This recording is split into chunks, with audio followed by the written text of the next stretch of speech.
16 December মহান বিজয় দিবস উপলক্ষে স্মৃতিসৌধে ব্যাপক নিরাপত্তা ব্যবস্থা নেওয়া হয়েছে বলে জানিয়েছেন ঢাকা রেঞ্জের ডিআইজি AKM আওলাদ হোসেন।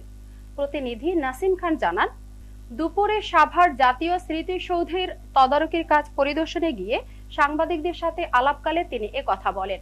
এ সময় তিনি বলেন, ঢাকা আরিচা সড়ক সহ স্মৃতিসৌধের আশেপাশে কঠোর নিরাপত্তা ব্যবস্থা নেওয়া হয়েছে, কোনো নাশকতা বা হুমকি নেই বলেও বলেন তিনি। এ সময় উপস্থিত ছিলেন পুলিশের অতিরিক্ত আইজি আকরাম হোসেন, ঢাকা রেঞ্জের অতিরিক্ত ডিআইজি মুস্তাফিজুর রহমান, ঢাকা জেলা পুলিশ সুপার আব্দুল মুইত সহ অন্যান্যরা।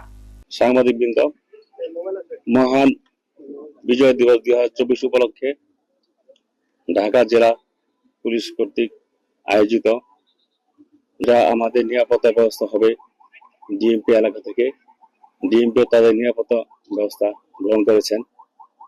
আমাদের ব্যবস্থা হবে আমিন বাজার থেকে, এবং শুধু খালি এই সাভার স্মৃতিসৌধ কেন্দ্রিক নয়, তার আশেপাশে যে জেলাগুলি আছে অর্থাৎ মানিকগঞ্জ, টাঙ্গাইল, গাজীপুর মেট্রো, এসব এলাকা আমাদের নিরাপত্তা বলয়তে চলে আসবে।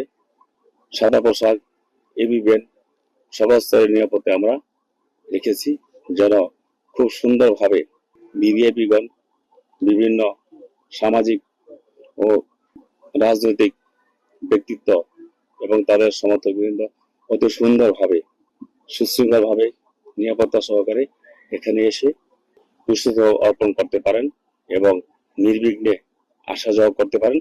সেজন্য আমাদের সমস্ত প্রস্তুতি সম্পূর্ণ এসে সেটা দেখার জন্য আমাদের অফিসার বৃন্দ সহ আজকে আমরা এই এলাকা পর্যবেক্ষণ করলাম।